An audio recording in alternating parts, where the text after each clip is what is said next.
Barley Hall. It was uncovered less than 40 years ago and until then was hidden under a derelict office block.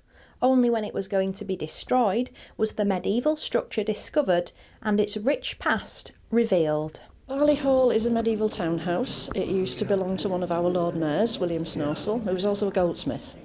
That meant he was a very powerful person in York's political scene, if you like.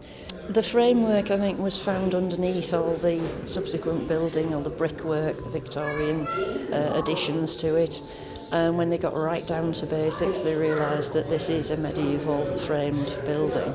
So as you go round, you can see it's been made exactly back to the way it would have been, in exactly the same way.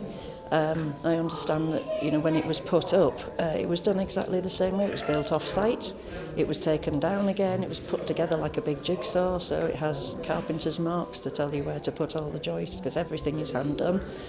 We even got a little Italian crane in, because it was, I think it was made for Italian courtyards to be able to redo their buildings, and it fit in the courtyard here because there's no vehicle access. So that's probably why the whole area sort of changed from workers' workshops just to not being used. But it was a case of finding out that this medieval building was underneath. It's too good an opportunity to miss, to actually rebuild it as it was and give York something that it doesn't have. So, it's a unique place. And the volunteers certainly get a lot out of it, including winning an award for enhancing visitor experience. I love it. I think it's great talking to people.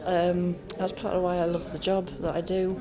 We get to meet all sorts of people from all over the world. They're really interested, and we get to learn as much from them really as they learn from us.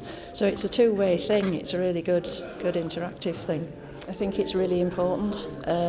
History itself, we need to know what we did before we can go forward, really. And knowing how people used to live at that point, we can kind of draw parallels to how we live now and see the differences and the similarities. The house is set in the late 1480s period, and the volunteers take particular pride in teaching children how the Tudors used to live.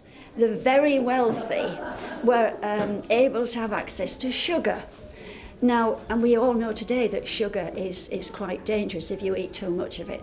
But if you could get it, wow, could some of them eat it? They actually ended up giving themselves diabetes. They would get abscesses on the teeth. And then you didn't go to a dentist. There wasn't such a thing. You went to the barber surgeon to have your tooth hoiked out without any anaesthetic. And if there was an abscess underneath, well, no antibiotics, so that poison would go down inside you, and probably cause organ failure. It is said that Elizabeth I had black teeth at the end of her life through eating too much sugar, but she was always too scared to have any of her teeth removed. But if she was a bit tetchy and bad-tempered, it's not to be surprised at, actually. It's not to be wondered at, because probably she had toothache. So that wouldn't be very nice. The servants meet every Wednesday in the school holidays to give a little taste of York's medieval past. Anna Riley, That's TV.